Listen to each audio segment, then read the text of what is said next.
ایک ہوٹل والا ہے, ہوٹل والا, اس کی دکان چل نہیں رہی تھی, اس نے کسی پیر سے تعویذ گنڈے لیے, دکان وہ اللہ نے ویسے ہی چلانی تھی, چل گئی بھائی, کبھی نہیں چل رہی ہوتی, کبھی تھوڑے دنوں میں خود بخود چلنا شروع ہو جاتی ہے.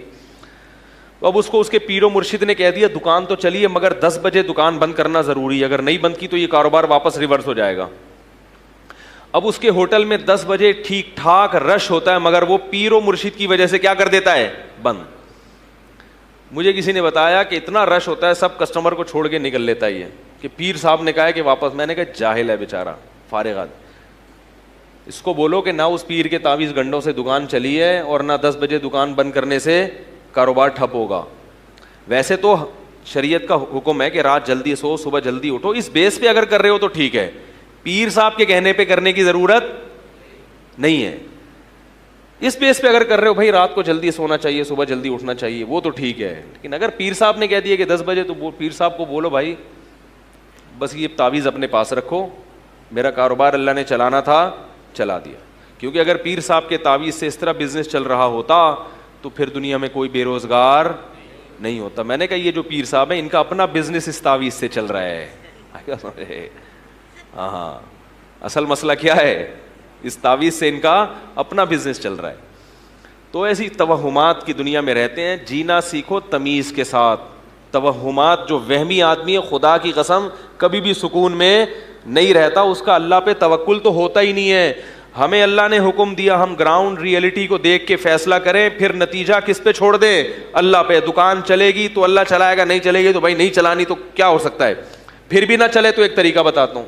میرا کمپیوٹر خراب ہو گیا تھا, چل کے ہی نہیں دے رہا تھا. بڑے بڑے دکان والوں کو ان کو دکھا دیا, جو کمپیوٹر انجینئر تھے, نہیں چل کے دیا. پھر ایک صاحب آئے, انہوں نے کہا مفتی صاحب ایک حل ہے میرے پاس, چلے گا, اس کا باپ بھی چلے گا. میں نے کہا کیسے؟ کہہ رہے نیچے بیرنگ لگاؤ, دھکا دو, چلے گا. میں نے کہا یار یہ تو بڑا زبردست, پھر تو چلے گا نا, کیا خیال ہے؟ تو اگر پھر بھی نہیں چل رہا تو ایسے چلاؤ.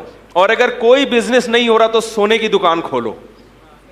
یہ بھی ہمارے دوست کے ساتھ ہوا ہے. وہ کوئی بھی کاروبار کرتے تھے, دیندار آدمی تھے. بھائی اللہ نے رزق کسی کو دینا ہے کسی کو نہیں دینا, سب کا کاروبار چلنا شروع ہو جائے, غریب تو پھر رہے گا ہی نہیں نا, تو سارے زرداری بن جائیں گے بھائی. تو اللہ نے کسی کو غریب رکھنا ہے کسی کو مالدار رکھنا ہے, تو اللہ کا نظام ہے. لیتخذ بعضهم بعضا سخریا, قرآن کہتے ہیں تاکہ بعض کو خادم بنا کے رکھیں. ایک صاحب مجھے کہنے لگے, میں نے تجارت کی اہمیت پہ بیان دیا بہت, انہوں نے کہا تجارت کے لیے بھی تو ملازمین رکھنے پڑیں گے. تو ملازمت اگر اتنی بری چیز ہے بھائی, اتنی بری چیز ہے تو ملازموں کے بغیر تو تجارت چلے گی نہیں. میں نے کہا ہم وہی مشورہ دیں گے جو آپ کے لیے بہتر ہو, باقی سارے تاجر بن نہیں جائیں گے. ہم تو کہیں گے بھائی آپ کوشش کرو تجارت کی طرف, ملازم بننے کی کوشش مت کرو, کیونکہ بہت سے لوگوں میں بڑی صلاحیتیں ہوتی ہیں, پھر بھی وہ کسی سیٹ کے بوٹ پالش کر رہے ہوتے ہیں, باس کی چاپلوسی میں لگے ہوتے ہیں, ہر وقت یس سر جی سر میں لگے ہوتے ہیں, لیٹ آنے پر ڈانٹ کھا رہے ہوتے ہیں, اور بونس کے چکر میں لگے رہتے ہیں, اور سر یس سر کرتے رہتے ہیں. بڑی اللہ نے حالانکہ صلاحیتیں دی ہوتی ہیں, تو تھوڑا سا ادھر اس طرف آؤ. جن کو اللہ نے ملازمت کے لیے پیدا کیا ہے نا وہ رہ جائیں گے, آپ کو اللہ نے ہو سکتا ہے پیدا نہ کیا, آپ خود اپنی حماقتوں سے لگے ہوئے اس میں, تو مشورہ تو اچھا ہی دیا جائے گا نا بھائی. تو کیا کہہ رہا تھا میں,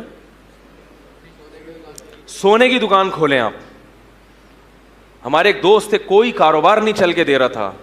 میں ان کے پاس گیا, انہوں نے کہا یار اب اللہ کا بڑا فضل ہو گیا ہے. دیکھو جو آدمی خوش رہنا چاہتا ہے نا وہ ہر طرح سے رہ لیتا ہے, انجوائے کرتا ہے ہر چیز کو. میں نے کہا اب کہہ رہے اب تو میں نے سونے کا ڈائریکٹ سونے میں ہاتھ ڈالا ہے. میں نے کہا آپ کا تو پاپڑ کا کام نہیں چل رہا تھا پکوڑوں کا, آپ سونے پہ کیسے آ گئے بھائی؟ کہہ رہے اب تو میرے ساتھ میرا بھائی بھی ہے, تو 12 گھنٹے کی ڈیوٹی لگتی ہے, سونے کا کاروبار ہے. کہہ رہے 12 گھنٹے میں سوتا ہوں اور 12 گھنٹے وہ سوتے ہیں. بڑا ٹائٹ چل رہا ہے.